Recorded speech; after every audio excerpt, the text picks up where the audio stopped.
Guys, panoorin niyo to. Nakakaawa naman si Diwata. Hindi na natatapos ang kanyang pagsubok. Inaresto. Warrant of subpoena section. Kaya aming inaaresto sa bisa ng warrant of arrest na inihain ni Judge Alan Ariola ng MTC Branch 48 Nalulungkot si sa kasong physical injury. Si Tony karapatan manahimik, magsawalang kibot, magkaroon ng sarili mo pinagkakatiwala.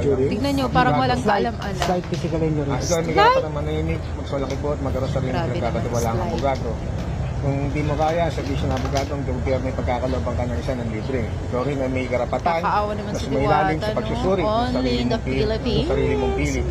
Kung ikaw walang kakayahan, ang gobyerno ay pagkakalob sa iyo itumuloy.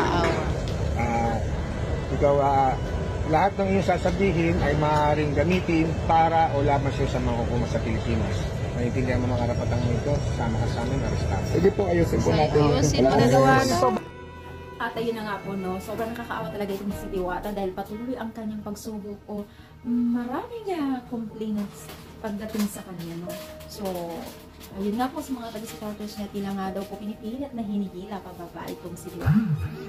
Alam mo ba, yung case na ito ay 2018 pa daw po di umano dito nangyari. At slight, if not slight lang, panghampas lamang po ng walis na di umano ay talagang sinampanan ng kaso. Si Diwata, no?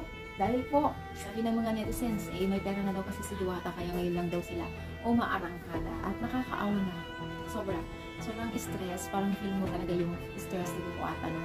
Dahil syempre, tama, sabi nga niya, gumagawa siya ng marangal at naghahanap buhay siya ng bilang isang marangal na kitaan, no?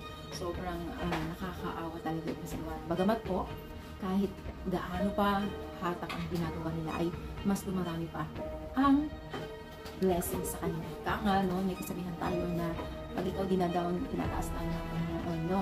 So, syempre, ano masasabi nyo dito? Pa-share and pa-comment kung saan nakarating ang ating video.